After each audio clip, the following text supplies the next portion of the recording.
कल तक दिल्ली के जहांगीरपुरी की पहचान प्रवासी मजदूरों और कचरा बीनने वालों के घर के तौर पर थी, लेकिन आज जहांगीरपुरी की पहचान पूरी तरह बदल गई है। वजह है 16 अप्रैल 2022 यानी सांप्रदायिक हिंसा का दिन। हनुमान जयंती के दिन शोभा यात्रा निकली, जुलूस निकला। हिंसा ने छोटे से जहांगीरपुरी को देश भर में अलग पहचान दिला दी। हिंसा के बाद बुलडोजर चला, रुका, फिर चला, फिर सुप्रीम कोर्ट ने 15 दिन तक बुलडोजर पर लगा दी रोक के बीच सियासत है, पॉलिटिकल टूरिज्म है, राजनीति की प्रयोगशाला है, संयोग, प्रयोग, क्रोनोलॉजी सब कुछ है। नमस्ते, मैं राशिद। जहांगीरपुरी दंगे का इस्तेमाल हर कोई अपनी सहूलियत से करने में लगा है। तौकीर रजा, अध्यक्ष इत्तेहाद मिल्लत काउंसिल कहते हैं, जिस दिन मुसलमान सड़क पर आएगा उस दिन किसी से संभलने वाला नहीं है। आगे कहते हैं तौकीर रजा, ऐसा लगता है कि पीएम नरेंद्र मोदी महाभारत के धृतराष्ट्र हैं। हिंदुस्तान में महाभारत होने से कोई रोक नहीं सकता। मेरी डिबेट का ऐसे में सवाल है, अतिक्रमण और दंगाई की क्या बुलडोजर ही दवाई है? बंटवारे की धमकी देने वाला दंगाई होता कौन है? जब जब बुलडोजर चलता है तो सेक्युलर गैंग क्यों डरता है? जहांगीरपुरी को किसने बनाया पॉलिटिकल टूरिस्ट स्पॉट? दंगा रोकने का रूल, बुलडोजर क्या पॉलिटिकल टूल है? धर्म देखकर बुलडोजर चलाने की बात सच है या फिर झूठ? इन सभी सवालों के इर्द गिर्द अगले 1 घंटे मेरी डिबेट चलेगी। लेकिन पहली बड़ी खबर, इत्तेहाद मिल्लत काउंसिल के तौकीर रजा ने दे दिया विवादित बयान। और तौकीर रजा ने कहा, मुसलमान सड़क पर आया तो कब्जे में नहीं आएगा। हिंदुस्तान में महाभारत होने से कोई बचा नहीं सकता। तौकीर रजा ने उगला धर्म के नाम पर जहर, और जहर उगल करके ये कहा, इत्तेहाद मिल्लत काउंसिल के तौकीर रजा ने दे दिया विवादित बयान। विवादित बयान में कहा, मुसलमान सड़क पर एक बार आ गया तो किसी के भी कब्जे में नहीं आएगा, और हिंदुस्तान में महाभारत होने से कोई बचा नहीं सकता। धर्म के नाम किस तरह से उगला गया जहर, सुनिए। उस दिन फिर किसी के कब्जे में नहीं आने वाला है, ये समझ लिया जाए। और उनकी खामोशी, तुम सबके प्रधानमंत्री हो, तुम्हारे मुल्क में इस किस्म की बेईमानी हो रही है और तुम खामोश हो, मूक दर्शक बने हुए, अंधे और बहरे बने हुए। ऐसा लगता है तुम महाभारत के धृतराष्ट्र हो।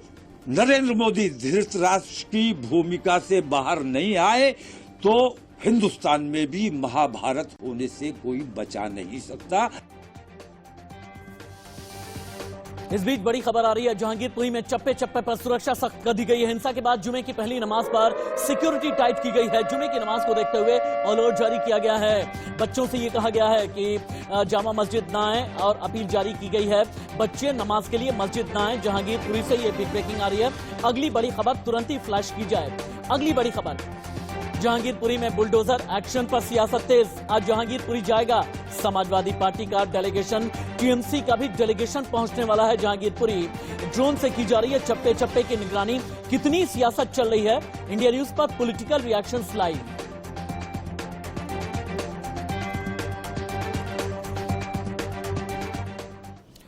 दिल्ली के मुख्यमंत्री, आम आदमी पार्टी के संयोजक अरविंद केजरीवाल, आदेश गुप्ता भारतीय जनता पार्टी के नेता, आतिशी मरलीना नेता आम आदमी पार्टी, कपिल मिश्रा नेता बीजेपी, इन चारों ने किस तरीके का पॉलिटिकल रिएक्शन दिया है, देखिए। हमें दंगे करने नहीं आते। पूरे देश में दंगे हो रहे हैं। कौन करा रहा है ये दंगे? कौन सी पार्टी दंगे करा रही है? सारे जानते हैं कौन सी पार्टी दंगे करा रही है। हमें दंगे करने नहीं आते। ऐसे इस देश के लोग नहीं चाहते कि दंगे हो। इस देश के लोग शांति चाहते हैं। इस देश के लोग शांति से जीना चाहते हैं। उन अतिक्रमण करने वाले रोहिंग्या बांग्लादेशियों को बचाने के लिए जो आम आदमी पार्टी सक्रिय हुई है, देश के सोकॉल्ड सेकुलर दल सक्रिय हुए हैं, वो देश पूरा देख रहा है।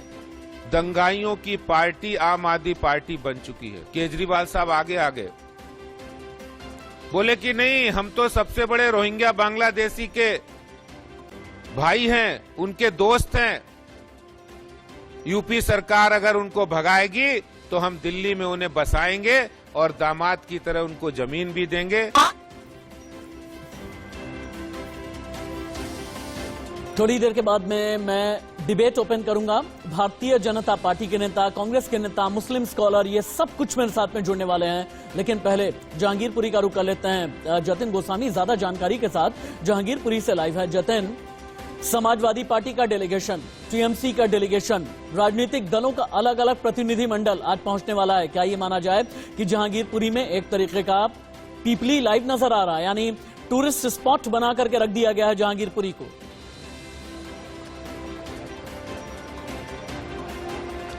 बिल्कुल आप सही कह रहे हैं। कल भी हमने एक बात का जिक्र किया था कि ये कहें कि सियासी घमासान जो है यहाँ पर मचा हुआ है। तमाम राजनीतिक पार्टी के जो नेता यहाँ पहुंचकर अपनी जो सियासत है उसको चमकाना चाहते हैं। हालांकि देखिए तस्वीरें देख लीजिए। पहला अपडेट ये बता दूं आपको, आज का बड़ा अपडेट ये है, ये सीसीटीवी आपको जो दिख रहे हैं ये कल तक नहीं थे। दिल्ली पुलिस ने 360 डिग्री नजर रखने के लिए इन जो सीसीटीवी हैं उनको बढ़ाया, यानी संख्या जो है सीसीटीवी की बढ़ाई गई है। सामने देखिए, अगर मैं जेना जी से कहूं कि उस तरफ दिखाएं, वहां सामने जो है आज डिप्लॉयमेंट जो है फोर्सेस का वो इसलिए बढ़ाया गया है क्योंकि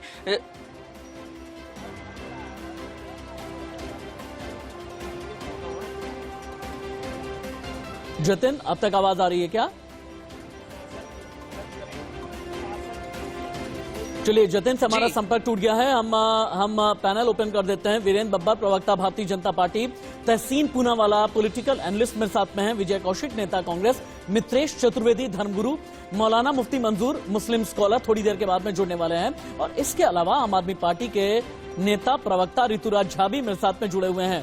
पहला सवाल वीरेंद्र बब्बर जी मैं आपसे करना चाहूंगा, ये जितने भी दंगे के नाम पर सियासत करने वाले लोग हैं, दंगे के नाम पर जो बांटने का काम करने वाले लोग हैं, इनके खिलाफ एक्शन क्यों नहीं लेते आप लोग?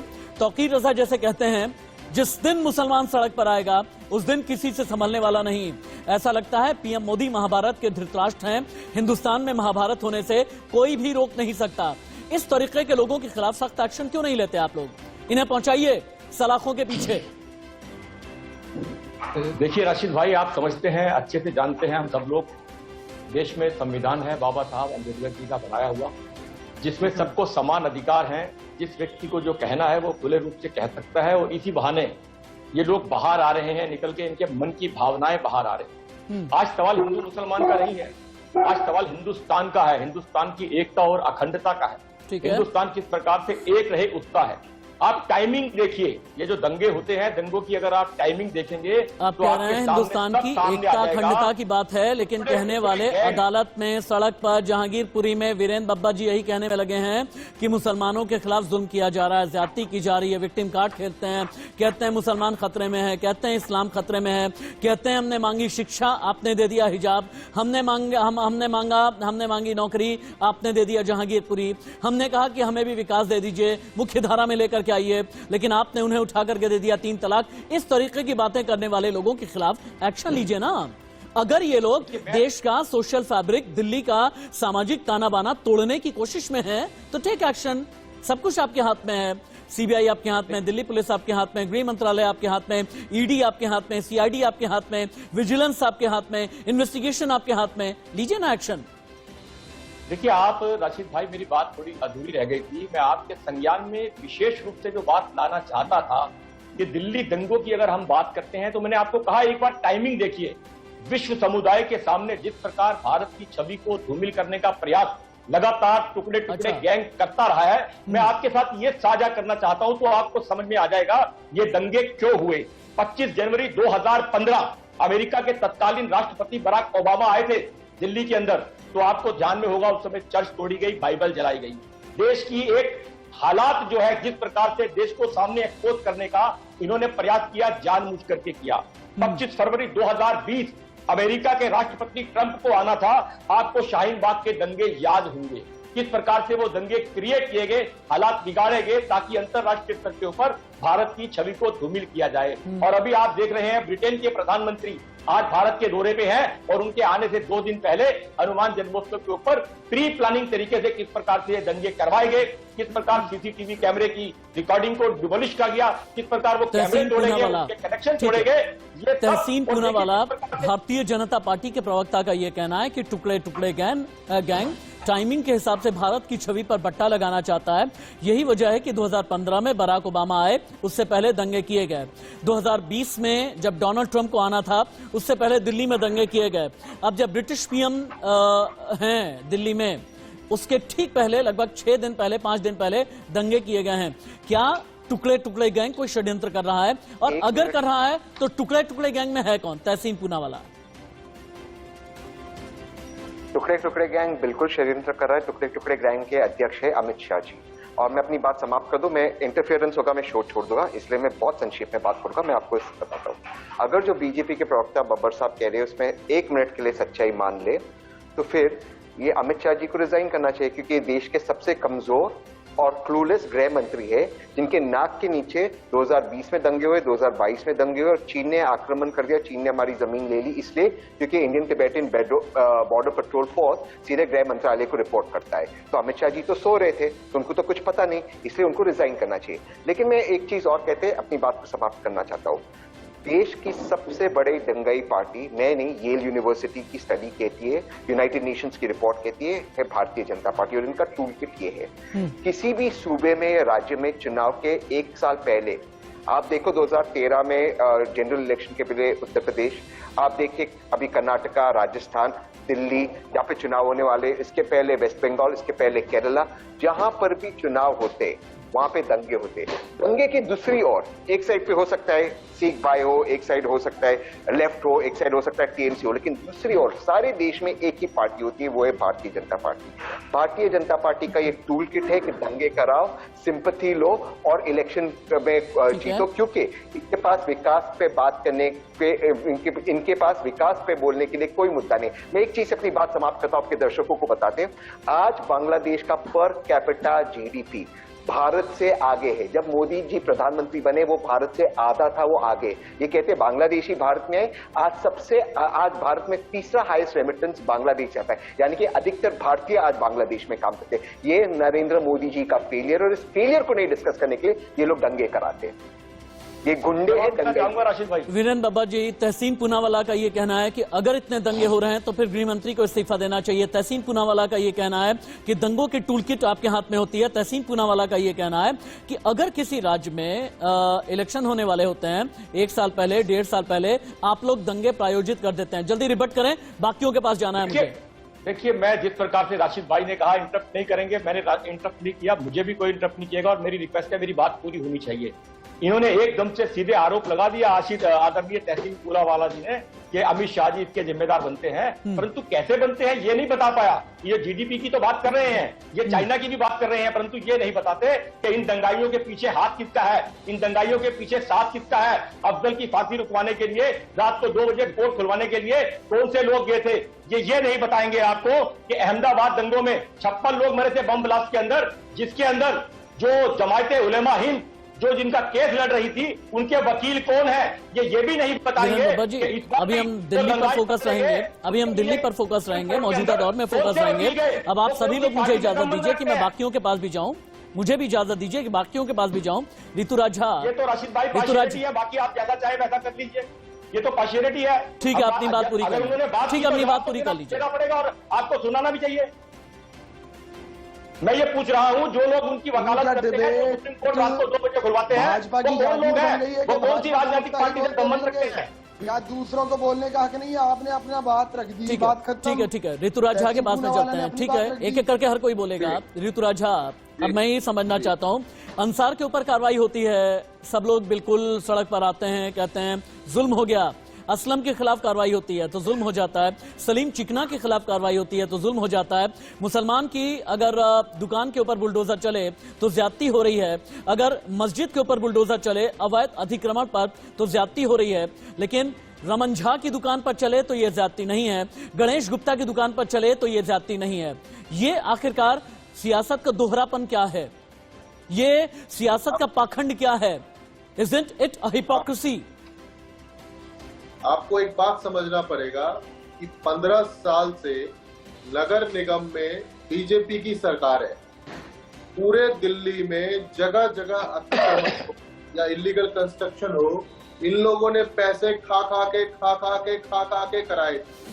अरे भैया, तो 15 साल से आपको बुलडोजर चलाने के लिए कौन रोक रहा था? ठीक है, आपकी तो सरकार थी। आप समझने की बात ये है, जो पूनावाला जी ने कहा कि ये दंगाइयों की पार्टी है, ये चोर, उचक्के, लफंगे, मुझे इन शब्दों पे ऐतराज है साहब। ये अगर इस प्रकार के शब्दों का इस्तेमाल किया जाएगा तो मेरे को जवाब देने पे मजबूर होना वीरेन पड़ेगा। Babbar versus Rituraj Jha, Viren Babbar versus Rituraj Jha. वीरेन बब्बर जी ऋतुराज झा एक चीज तो ठीक कह रहे हैं ना, वीरेन बब्बर जी ऋतुराज झा एक चीज तो ठीक कह रहे हैं ना कि 15 साल तक नगर निगम में, दिल्ली नगर निगम में भारतीय जनता पार्टी का शासन है। अगर इंक्रोचमेंट हटाना था तो 15 साल से क्यों नहीं हटा? ये ऋतुराज झा जो सवाल कर रहे हैं ये सवाल जायज है।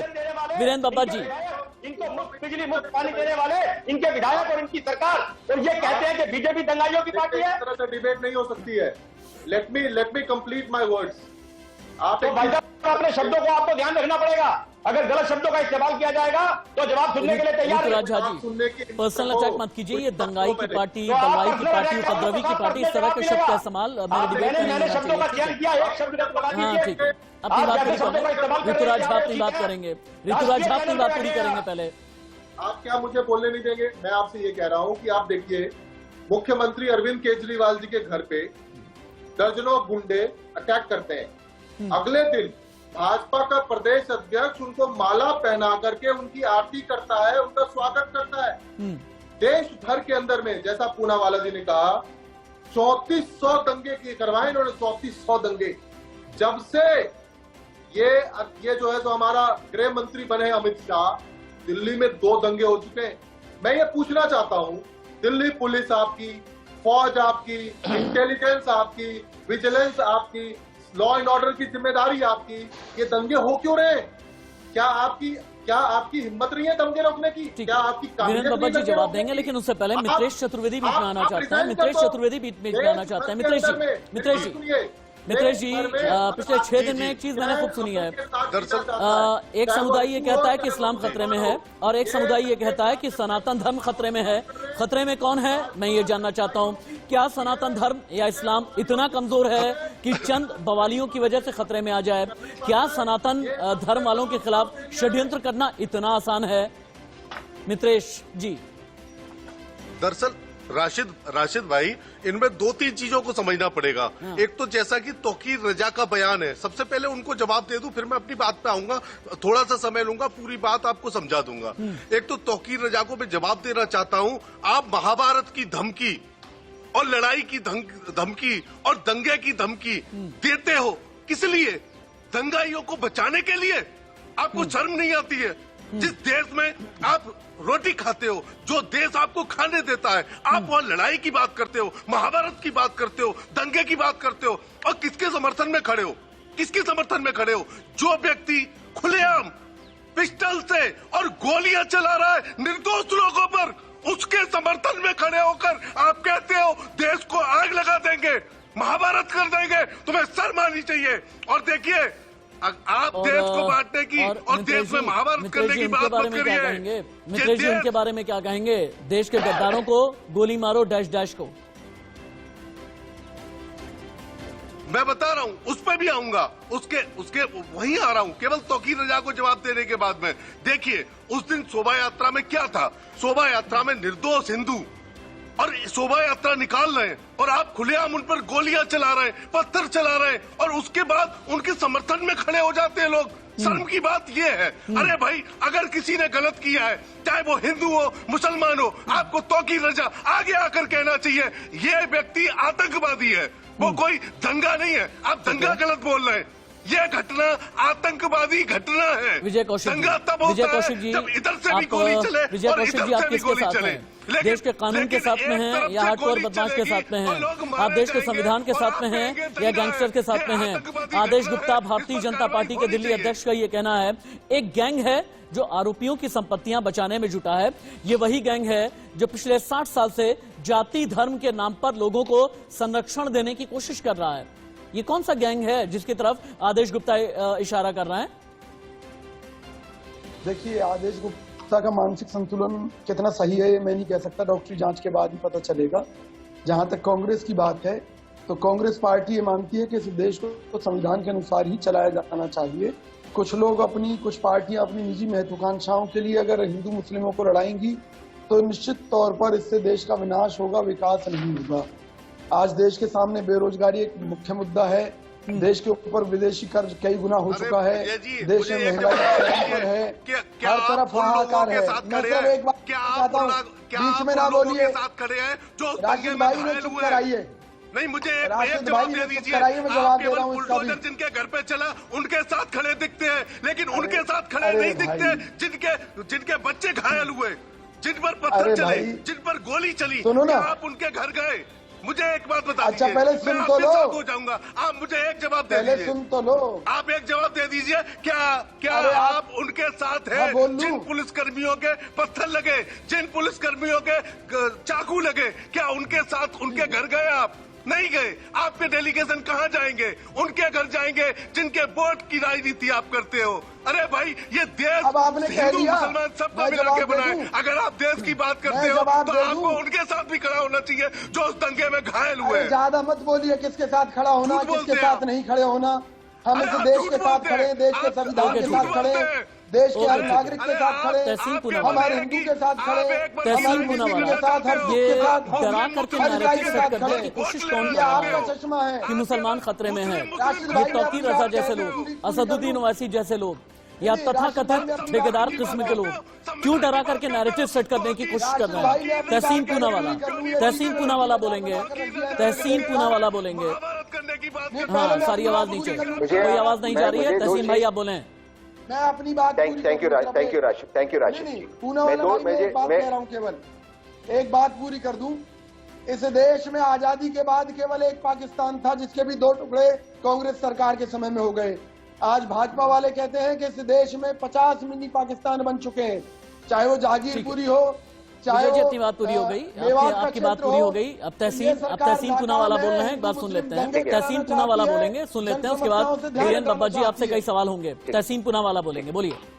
ठीक है, मैं संक्षेप में 2 या 3 पॉइंट बोलूंगा। सबसे पहले जो विजय भाई के पहले जो प्रवक्ता कह रहे थे, वो कह रहे थे कि आप जिन लोगों पे बुलडोजर चला वो लोग पत्थरबाजी कर रहे थे। ये उनका मानना था। ये आदेश गुप्ता जी इसी कॉन्टेक्स्ट में बोल रहे थे, बुलडोजर जिन पे चला उनके साथ खड़े थे। तो क्या है, भाजपा मानती है कि गुप्ता जी और झा जी ये लोग पत्थर मार रहे थे हिंदुओं पर। इसलिए मेरी वो थ्योरी जो मैंने पहले आपके सेगमेंट में कहा प्रूव होती है कि ये हिंदू भाई नहीं थे, ये मुसलमान भाई नहीं थे, ये दंगाई थे और भारतीय जनता पार्टी के मेंबरान थे। अब मैं इसको सिद्ध करता हूँ, इस थ्योरी को, अपनी बात खत्म करता हूँ। ये तौफीक रजा जो भी है, ये मौलाना, ये ओवैसी, ये सारे भारतीय जनता पार्टी के साथ काम करते हैं। PFI, SDPI. राशिद भाई, मैं कितनी बार आपके डिबेट पे बैठा हूं, कितनी बार इंडिया न्यूज पे बैठा हूं, जब भी दंगे होते पीएफआई का नाम आता है, ओवैसी का नाम आता है। इन लोगों को बैन क्यों नहीं करते, इन पे कार्रवाई क्यों नहीं करते?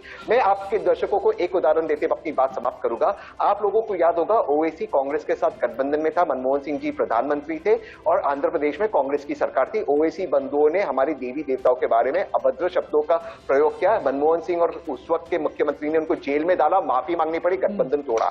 आज आए दिन ओवैसी भारत में गालियां देता है, देवी देवताओं को 15 मिनट की बात करता है, सांप्रदायिकता फैलाता है। भाजपा उस पर कार्रवाई नहीं करती। और ओवैसी ऑन रिकॉर्ड आप चेक कर लेना, कहता है कि जहां पर कांग्रेस के राज्य है मुझे वहां अलाउड नहीं जाकर भाषण देना, जैसे महाराष्ट्र। ये जो तौफीक रजा मौलाना, इस पे एफआईआर क्यों नहीं है? आदित्यनाथ जी ने उसके घर पे बुलडोजर क्यों नहीं चलाया? इसलिए क्योंकि ये लोग भाजपा की टीम है, कोई हिंदू मुसलमान नहीं। अपनी बात समाप्त करता हूं, ये कहते हैं वो जो झुंड दिख रही है वो मॉब्स, उसमें आपको जयशाह नहीं दिखेगा, उसमें आपको ओवैसी का बेटा नहीं दिखेगा, उसमें आपको गरीब भारतीय दिखेंगे जिनके पास नौकरियां नहीं है। मैं दोबारा से कह रहा हूं, जहां पर जॉब्स नहीं है वहां पे आपको मॉब्स मिलेगा। वीरेंद्र बाबा जी बहुत ही जायज बात तो कह रहे हैं तहसीन पूनावाला का ये कहना है कि अगर असदुद्दीन ओवैसी जहर उगलते हैं, इनके खिलाफ एक्शन लीजिए ना, लीगल एक्शन लीजिए। तौकीर रजा जैसे लोग पिछले कितने महीने से जहर उगल रहे हैं, इनके खिलाफ एक्शन लीजिए। पीएफआई को पूरी तरह से बैन कीजिए, एसडीपीआई को पूरी तरह से बैन कीजिए। अगर देश के नाम पर देश के खिलाफ अगर षड्यंत्र किया जा रहा है तो एजेंसीज आपके हाथ में है ना, बैन कीजिए ना पूरी तरीके से। भाई यूपीए सरकार भी थी, जब आतंक बढ़ा सिमी पर भी तो बैन लगा था। देखिए राशिद भाई, मैंने पहले ही कहा, डिबेट के आरंभ में ही कहा, ये बात हिंदू मुसलमान की नहीं, ये हिंदुस्तान की एकता और अखंडता की बात है। और जिस प्रकार से इंक्रोचमेंट की कार्रवाई अपराधियों के साथ एकता बीच में मत बोलिए। विजय जी देखिए बीच में राशिद भाई, ये बात नहीं, विजय गलत जी है। बीच में नहीं, एक बार में एक गेस्ट बोलेगा, बीच में कोई नहीं बोलेगा। वीरेंद्र जी बोले। देखिए मेरा ये कहना है, मैंने कहा हिंदू मुसलमान नहीं, हिंदुस्तान की एकता और अखंडता की बात है। जिस वजह से आज देखिए इंक्रोचमेंट की कार्रवाई को, अतिक्रमण की कार्रवाई को किस प्रकार से हिंदू और मुसलमान के नाम पर जोड़ा जा रहा है। मैंने कल भी कही थी एक बात, आज भी मैं कहता हूं, बार बार कहता हूं, वीरेंद्र जी ये केवल अतिक्रमण की कार्रवाई जो है वो केवल ये नोटिस कार्रवाई देकर हो के रही होती है ना, नोटिस दे करके मैं होती आपको है एक ना। बात राशिद भाई आपके चैनल के ऊपर बड़ी जिम्मेदारी के साथ कहना चाहता हूं कि इंक्रोचमेंट, अतिक्रमण, सरकारी संपत्ति पर यदि कब्जा है तो उसको हटाने के लिए किसी प्रकार के किसी नोटिस की कोई आवश्यकता नहीं है। एमसीडी एक्ट 1966 तो 15 साल लिखा हुआ है। तक जिन्होंने सरकारी जमीन पर कब्जा किया उन्हें क्यों करने दिया गया 15 साल तक? 15 साल से नगर निगम में तो दिल्ली ही है ना, बीजेपी है ना। भाई आपके चैनल से मैं आपके चैनल पे आपके साथ सभी पैनलिस्ट से भी पूछना चाहता हूं कि मान लीजिए अगर 15 साल किसी अवैध कब्जे पे, किसी अतिक्रमण पे अगर कार्रवाई नहीं हुई तो क्या आज भी नहीं होनी चाहिए? और अगर आज हो रही है तो उनको कौन रोकने की कोशिश कर रहा है? और रही बात, अभी कांग्रेस के प्रवक्ता बहुत बड़ी बातें कर रहे थे कि मैं हिंदुस्तान पाकिस्तान की बात करते हैं, हिंदुस्तान के 2 टुकड़े करने वाली कांग्रेस, पाकिस्तान बना कांग्रेस की रजामंदी से, ऋतु राजा बांग्लादेश बना कांग्रेस के शासनकाल में, धारा 370 लागू हुई कांग्रेस के शासनकाल में, ऋतु राजा अल्पसंख्यक बिल आया कांग्रेस के शासनकाल में। आप लोगों को डर इसलिए लगता है क्योंकि आज की तारीख में बुलडोजर मजबूत सरकार का शुभंकर यानी मैस्कट बन गया है। यही एक वजह है कि आप लोग डरते हैं। ऋतुराज झा जवाब दें। ऋतुराज झा बोलेंगे। ऋतुराज झा बोलेंगे। के ऊपर थोपा गया उसका जिम्मेदार कौन है? ओके, ठीक है। ऋतुराज झा बोले। ऋतुराज झा आ सकते हैं आप। ये कांग्रेस मुस्लिम तुष्टीकरण की राजनीति सदा से करती आई है। ये बात कर रहे हैं तुष्टीकरण की राजनीति आज भाजपा कर रही है। एक तरफ तो आप दावा करते हैं कि आप मुसलमानों के हित में नई रोजगार की योजनाएं चला रहे हैं, ऋतुराज झा बीच में आए। ऋतुराज झा, यहाँ पर वीरेंद्र बाबा जी का ये कहना है कि चलिए ठीक है 15 साल से एक्शन नहीं लिया गया, अगर 15 साल के बाद में किसी गलत चीज के खिलाफ में कानूनी एक्शन लिया जा रहा है तो इसमें कोई गलत हो गया क्या? ऋतुराज झा, आप मुझे एक चीज बताइए, फिर से एक बात आपसे कहना चाहता हूं कि हेलो, क्या मेरी आवाज आ रही है? ऋतुराज जी आपकी आवाज तो आ रही है लेकिन आपका वीडियो नहीं आ रहा है। काम हम कर लेते हैं, तुरंत ही हेडलाइंस ले लेते हैं। हेडलाइंस के बाद लौट करके जब आएंगे तो फिर ऋतुराज जी, अच्छा ठीक है, अपनी बात पूरी कर लें आप। ऋतुराज जी बोलें। मैं आपसे एक बात कह रहा हूं कि 15 साल से आपकी सरकार है नगर निगम के अंदर में, आपने लगातार इंक्रोचमेंट करने दिया। आप पूरे दिल्ली में इंक्रोचमेंट हटाओ। आप ये चेरी पिकिंग क्यों कर रहे हो? आप पूरे दिल्ली के अंदर में ड्राइव चलाओ, आप माफी मांगो कि जी हमने 15 साल में पैसे खा के हमने इंक्रोचमेंट किया है, अब इस इंक्रोचमेंट को हटाना चाहते हैं। तो है आपको कौन वीरेंद्र बाबा जी, फिर पूरे दिल्ली में अभियान चलाइए ना, पौष इलाकों में भी अभियान चलाइए। ऋतुराज जो बात कर रहे हैं पूरी दिल्ली के लिए ये अभियान चलने वाला है, ये रुकने वाला नहीं है। माननीय सुप्रीम कोर्ट ने 15 दिन तक के लिए स्टे ऑर्डर लगाया है। 15 दिन के बाद जैसे माननीय सुप्रीम कोर्ट का आदेश होगा, आप चलाइए अभियान सीलमपुर में, आप चलाइए अभियान भजनपुरा में, आप चलाइए अभियान सीमापुरी में, इन सभी इलाकों में आप अभियान चलाएं। आप मोतीबाग में अभियान चलाएं, जहां जहां पर ये कबाड़ भरा पड़ा हुआ होता है सभी के खिलाफ अभियान चलाएं, तब तो बात होगी। वरना अतिक्रमण को हिंदू मुसलमान से जोड़ करके क्यों देखा जा रहा है? सबसे बड़ी बात यह है, तौकीर रजा जैसे लोग अगर जबान खोल करके ये कहते हैं मुसलमान अगर भड़का तो फिर महाभारत हो जाएगी, तो फिर इसके पीछे काम कौन कर रहा है? तौकीर रजा जैसे लोगों को प्रोवोक करने की कोशिश कौन कर रहा है? इन्हें प्रश्रय और संरक्षण देने की कोशिश कौन कर रहा है? आगे इस पर बातचीत करेंगे, लेकिन पहले हेडलाइंस। जहांगीरपुरी की आग में घी कौन डाला है? बयान कौन दे रहा है? पॉलिटिकल टूरिज्म कौन कर रहा है? और जहांगीरपुरी को टूरिस्ट स्पॉट राजनीतिक तौर से कौन बनाने की कोशिश कर रहा है? बुलडोजर एक्शन पर असदुद्दीन ओवैसी का बड़ा बयान। दिल्ली दंगा बीजेपी और आम आदमी पार्टी की मिली भगत है। ओवैसी बोले एक समुदाय को बनाया जाता है निशाना, ये कहना है असदुद्दीन ओवैसी का। यानी दिल्ली में जो कुछ भी हुआ ये सब कुछ आम आदमी पार्टी और भारतीय जनता पार्टी की मिली भगत है, ये कहना है असदुद्दीन ओवैसी का। अगली ब्रेकिंग न्यूज, सीपीएम नेता वृंदा करात ने सुप्रीम कोर्ट में दी अर्जी। जहांगीरपुरी में बुलडोजर कार्रवाई पर करात की अर्जी। अर्जी में कार्रवाई को अमानवीय और अवैध बताया गया। अर्जी में तोड़फोड़ के आदेश को रद्द करने की मांग, पीड़ितों के लिए मुआवजा तय करने की भी की गई है मांग। ऋतुराज झा, असदुद्दीन ओवैसी का ये कहना है कि दिल्ली में जो भी दंगे हो रहे हैं, जितने भी दंगे हुए, आम आदमी पार्टी और भारतीय जनता पार्टी की पिछले 2 साल में मिली भगत है। जवाब दें। आप एक चीज सोचिए, आपने मुझे उस टाइम पे पूरी बात कंप्लीट नहीं करने दिया। मैं फिर से एक बात कह रहा हूँ कि दिल्ली के अंदर में पुलिस, लॉ एंड ऑर्डर, ये सारी जिम्मेदारी केंद्र सरकार की है। हम बार बार एक बात कह रहे हैं कि भैया आप दंगे क्यों होने दे रहे हो? आज अगर कोई जुलूस निकालता है, कोई शोभा यात्रा निकालता है, तो उसको सिक्योरिटी देने की जिम्मेदारी, उसको परमिशन देने की जिम्मेदारी, उसको सेंस ऑफ सिक्योरिटी फील हो, ऋतुराज भाई, जिम्मेदारी। एक जिम्मेदारी तो आपकी भी है ना। ऋतुराज जी, एक जिम्मेदारी तो आपकी भी है ना, आपसे ही सवाल है, आप ही बोलेंगे। ऋतुराज जी, एक जिम्मेदारी तो आपकी भी है ना कि अगर अवैध तरीके से बांग्लादेशी रह रहे हैं, अवैध तरीके से अगर रोहिंग्याज रह रहे हैं, तो इन्हें आई कार्ड ना मिले, ये इंश्योर करने की जिम्मेदारी आपकी है। इन्हें किसी भी तरह से आइडेंटिटी प्रूफ नहीं मिलना चाहिए। अगर ये रह रहे हैं तो गृह मंत्रालय को आप लोग इन्फॉर्म करें। ये सारी जिम्मेदारी भी तो आपकी है ना, आप सीधे पल्ला नहीं झाड़ सकते। टोपी ट्रांसफर इतनी आसानी से तो नहीं होता ना ऋतुराज जी। आप एक जिम्मेदार न्यूज चैनल है, मैं आपसे एक बात कहता हूं कि पूरे देश में ये दंगा करा रहे हैं, जगह जगह रोहिंग्या और जगह जगह बांग्लादेशियों को बसा रहे हैं और उसको मॉब के रूप में इस्तेमाल करके माहौल खराब कर रहे हैं। आज देश के अंदर में इनकी सरकार है, फौज इनकी है, पुलिस इनकी है, इंटेलिजेंस इनकी है, विजिलेंस इनकी है। ये क्या चूजा पहन के बैठे हुए हैं? सबसे पहले तो बुलडोजर अमित शाह के घर पे चला दो अगर देश में दंगा रोकना है तो। तमाशा बना के रखा हुआ है। दिल्ली में कब दंगे हुए थे आप बताइए मुझे? पिछली बार जब से गृह मंत्री अमित शाह बने हैं 2 बार दंगे हो चुके हैं। 1984 के बाद दिल्ली में कभी दंगे नहीं हुए। आप ये समझ लीजिए। अब यहाँ पर सवाल ये पैदा होता है कि आप लोगों का एक स्लोगन है सबका साथ, सबका विकास, सबका विश्वास। बहुत अच्छा लगता है सुनने में। प्रधानमंत्री ने बहुत अच्छी बात कही है, एक हाथ में कुरान और दूसरे हाथ में लैपटॉप। लेकिन यहाँ पर मिलता क्या है, ये कहना चाहते हैं ऋतुराज झा जैसे लोग, या ये कहना चाहते हैं तहसीन पूनावाला कि मिलता क्या है? मिलता है मिली मॉब लिंचिंग, मिले पहलू खान, मिले अखलाक जैसे लोग, मिला हिजाब के नाम पर बवाल, मिला 3 तलाक के नाम पर बवाल, मिला दिल्ली का 2020 का दंगा, 2022 का दंगा, जहांगीरपुरी का बुलडोजर के नाम पर एक नई प्रयोगशाला बना लेना, UP, MP, Gujarat, Delhi, bulldozer की अगली प्रयोगशाला क्या होगी? राशिद भाई जवाब देना चाहूंगा मैं। बोलें।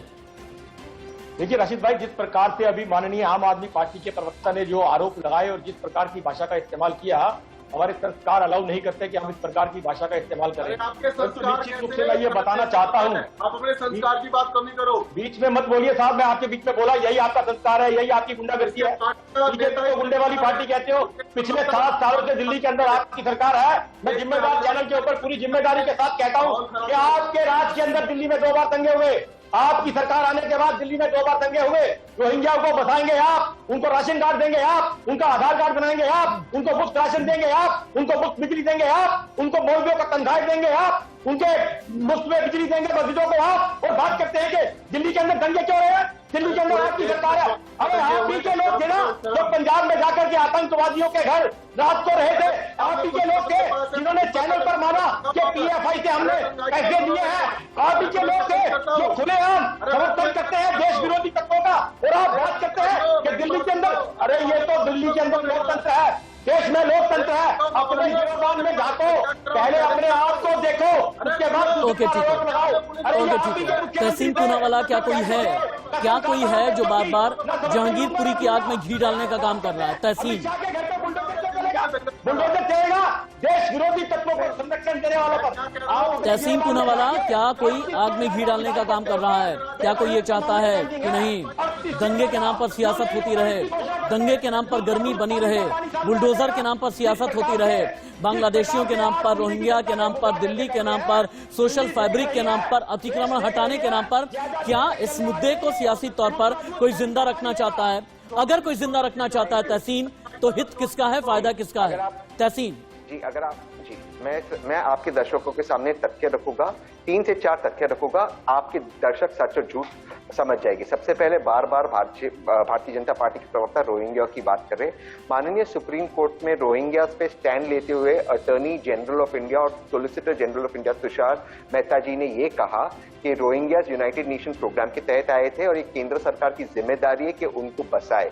ये लोग को न्याय निकालने का स्टैंड सेंट्रल गवर्नमेंट ने ऑन एफिडेविट सुप्रीम कोर्ट में दिया है, लेकिन ये आके टीवी चैनल पे झूठ बोलेगी। दूसरी चीज, भारतीय जनता पार्टी के प्रवक्ता ने आपके शो पे कहा, उन्होंने कहा कांग्रेस जिम्मेदार है बांग्लादेश बनाने के लिए। तो ये तो गर्व की बात है। क्या अब भारतीय जनता पार्टी का ये ऑफिशियल स्टैंड है कि बांग्लादेश बनाकर कांग्रेस ने गलत काम किया है? आपके दर्शकों को मैं थोड़ी सी इंफॉर्मेशन दे दूं, बांग्लादेश ना सिर्फ भारत का 5वां सबसे बड़ा ट्रेडिंग पार्टनर है, इस वक्त मार्च और अप्रैल के अंदर बांग्लादेश और भारत के बीच में एक जॉइंट स्टडी चल रहा है। बैलेंस ऑफ ट्रेड भारत के पक्ष में है कि ट्रेड को कैसे बढ़ाया जाए और बांग्लादेशियों को भारत में आने के लिए और सुविधाएं कैसे हो। इस वक्त सुब्रमण्यम जी जो हमारे कॉमर्स सेक्रेटरी है, बांग्लादेश के कॉमर्स सेक्रेटरी घोष के साथ बैठे हुए ट्रेड अग्रीमेंट मोदी जी कर रहे हैं। तीसरी चीज, तो यहाँ आकर जहर बोलना। तीसरी चीज, मॉब लिंचिंग के ऊपर सुप्रीम कोर्ट ने मेरे केस के अंदर यह आदेश दिया था कि जो हमने मॉब लिंचिंग और मॉब वायलेंस पे हमने कानून पेश किया उसको पास करें। अमित शाह जी पार्लियामेंट में खड़े होते कहते नहीं मॉब वायलेंस के लिए हमें कानून की जरूरत नहीं है क्योंकि भाजपा का इसमें फायदा है। और जिन सूबों ने ये कानून को पास किया वह गवर्नर इसे साइन नहीं कर रहा है ये कानून को, यानी कि मॉब वायलेंस से किसका फायदा होता है। मैं दोबारा से अपनी बात समाप्त करता हूं, उस मॉब में ना जय शाह है ना ओवैसी के बच्चे, उस मॉब में बेरोजगार भारतीय, वो बेरोजगार भारतीय जिनको आप जॉब नहीं दे पा रहे इसलिए आप मॉब दे रहे हो, वरना आप मॉब वायलेंस का बिल पास कीजिए, प्रिवेंशन हो जाएगा मॉब वायलेंस का।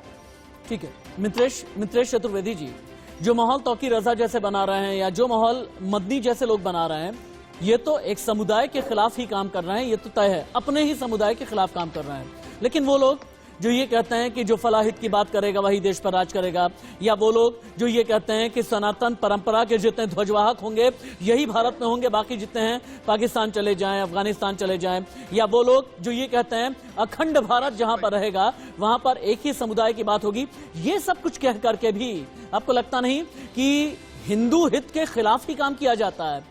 यानी ये भी हिंदुओं के बहुत हित की बात नहीं है। आज की तारीख में हिंदू का हित है रोजगार में, हिंदू का हित है महंगाई से निजात पाने में, हिंदू का हित है नौकरी में, हिंदू का हित है उसका किचन ठीक चले, हिंदू का हित है कि पेट्रोल डीजल की कीमत कम होनी चाहिए। हिंदू का हित ये नहीं है कि जाकर के जहांगीरपुरी में खड़े हो गए, जाकर के सीलमपुर में खड़े हो गए, भजनपुरा में खड़े हो गए, यमुना विहार में खड़े हो गए। मित्रेश चतुर्वेदी जी बोले। राशिद भाई एक छोटी सी बात से ही सब समझ में आ जाएगा। भाई ये बताइए, सनातन धर्म एक सनातन संस्कृति ऐसी संस्कृति है जो किसी के खिलाफ नहीं है, और हमारी किसी किताब में ये नहीं लिखा है कि जो सनातन ना माने उसको मार दो। अरे तो अगर सनातन परंपरा इतनी मजबूत है तो साध्वी ऋतंभरा को क्यों कहना पड़ता है कि 10 साल के बाद 15 साल के बाद में यहाँ पर सनातन धर्मी जो है कम हो जाएंगे, मुसलमान बढ़ जाएंगे? भाई मेरा तो ये मानना है, क्योंकि मेरी माँ खुद ब्राह्मण है। सुनिए मित्रेश जी, मेरी माँ ब्राह्मण है और मेरी माँ एक ही बात बोलती हैं, उनका नाम है राजेश्वरी शुक्ल। मेरी माँ का नाम है राजेश्वरी शुक्ल, वो एक ही बात कहती हैं, सनातन परंपरा का ध्वजवाहक 1 हो, 100 हो, 1000 हो, 10,000 हो, 1 लाख हो, 1 करोड़ हो, 1 अरब हो, 1 खरब हो, वो अकेला भी कईयों के बराबर होता है। इसलिए सनातन धर्म कभी भी कमजोर नहीं हो सकता। ये कहा जाता है किसी की भी वजह से, किसी भी दंगाई की वजह से। राशिद भाई मैं उसी बात पे आ रहा हूँ। सनातन धर्म, सनातन संस्कृति कमजोर नहीं है, लेकिन समस्या ये हमारा संविधान कहता है उसमें सर गिने जाते हैं। राजा कैसे चुनेगा? राजा चुनेगा सर गिन के, इसलिए उनका ये बयान आया था। और सनातन को कोई कमजोर नहीं है, सनातन 5000 वर्ष पुरानी संस्कृति है, कोई आज की संस्कृति नहीं है। अब आप सोचिए इस्लाम कब से आया? जब से मोहम्मद साहब आए, विजय कौशिक भी सनातन धर्म की जो उनकी आत्मा है वो भी हिलोरे मार रही, कुछ कहना चाहते हैं। विजय जी बोल रहे हैं आप जल्दी से। सनातन था, कृष्ण से पहले भी सनातन था, सनातन अजर है, विजय कौशिक बोले। भाजपा को यही नहीं पता कि हिंदुत्व है क्या। अब तो भाजपा ये कहने लगी है कि हिंदुत्व एक जीवन शैली है सुप्रीम कोर्ट के मुताबिक, जिसमें मुसलमान भी इसका हिस्सा है। एक तरफ तो ये मुसलमानों को भी हिंदुत्व जीवन शैली का हिस्सा मानते हैं, दूसरी तरफ मुसलमानों को देश का दुश्मन कहते हैं। और कांग्रेस पार्टी का ये मानना है कि ये लोग चंद मुसलमानों को बरगलाकर भाजपा वाले के माध्यम से हिंदुओं में डर दिखाकर हिंदुओं के जो बच्चे हैं वो रोजगार की बात न करें, महंगाई की बात करें, इन मुद्दों से ध्यान हटाने के लिए ये दंगा साजिश है, जिसमें ये केवल देश को दंगों की आग में झोंककर देश की मूल समस्याओं से अब एक सवाल मैं वीरेंद्र बब्बर जी से कर लेना चाहता हूँ। वीरेंद्र बब्बर जी, अभी तहसीन पूनावाला ने एक बहुत बड़ी बात बोली है और टेक्निकली बहुत स्ट्रॉन्ग पॉइंट तहसीन पूनावाला ने रखा है। तहसीन पूनावाला का यह कहना है कि सुप्रीम कोर्ट में अटॉर्नी जनरल ने सीधे तौर पर यह कहा है कि जो बांग्लादेशी हैं, जो रोहिंग्याज हैं, इन्हें यूएन के प्रोग्राम यानी संयुक्त राष्ट्र के प्रोग्राम के तहत हिंदुस्तान लेकर के आया गया है। इन्हें रिहेबिलिटेट करने का काम जो है भारत सरकार का है। ये सुप्रीम कोर्ट के अंदर कहा गया है। अगर सुप्रीम कोर्ट के अंदर आप लोग ये कहते हैं कि बांग्लादेशी यहीं पर रहेंगे, रोहिंग्याज यहीं पर रहेंगे, संयुक्त राष्ट्र प्रोग्राम के तहत यहीं पर रहेंगे, तो फिर जबान पर सड़क में या संसद में या जनता के सामने या टीवी के माइक के सामने ये क्यों आता है कि जितने भी बांग्लादेशी हैं बाहर जाएं, रोहिंग्याज जो हैं वो बाहर जाएं? देखिए राशिद भाई, मैं एक बात कहना चाहता हूं, तहसील जी ने बहुत ही विस्तार से चीजों की जानकारी दी, परंतु उन्होंने धारा 370 जो कश्मीर में लागू हुआ उसके ऊपर कोई बात नहीं कही, अल्पसंख्यक बिल के ऊपर कोई बात नहीं कही, मुस्लिम लॉ बोर्ड तहसीन का सवाल डक कर रहे हैं, हिंदू वीरेंद्र कॉमन बब्बर बिल जी के ऊपर तहसीन का कोई सवाल बात डक नहीं। कर रहे हैं आप। मैं देखिए मेरे भी तो सवाल है ना जी, मैं ये कहता हूँ हिंदू कॉमन कोड बिल जो आया उसके ऊपर ये क्या कहना चाहते हैं, हिंदू धर्म दान तहसीन ने कहा कि सुप्रीम कोर्ट में बांग्लादेश जो बांग्लादेशी हैं उन्हें लेकर के आप लोगों ने कोई और बयान दिया है, अटॉर्नी जनरल ने कुछ और कहा है। करोगे तो आपको डिबेट पे बैठना मुश्किल हो जाएगा। मेरी बात सुन लीजिए, उसके बाद अपनी बोलिए।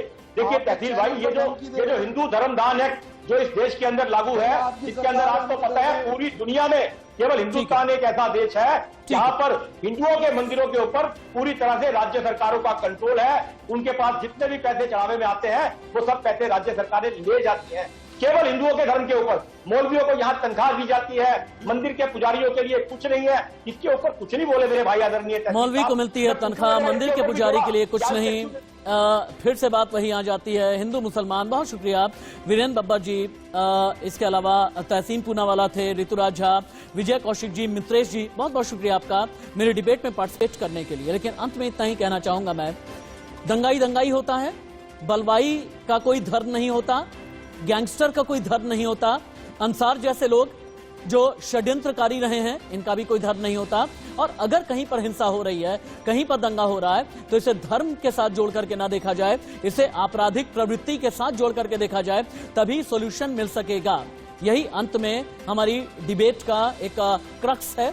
एक छोटा सा ब्रेक, कहीं मत जाइएगा।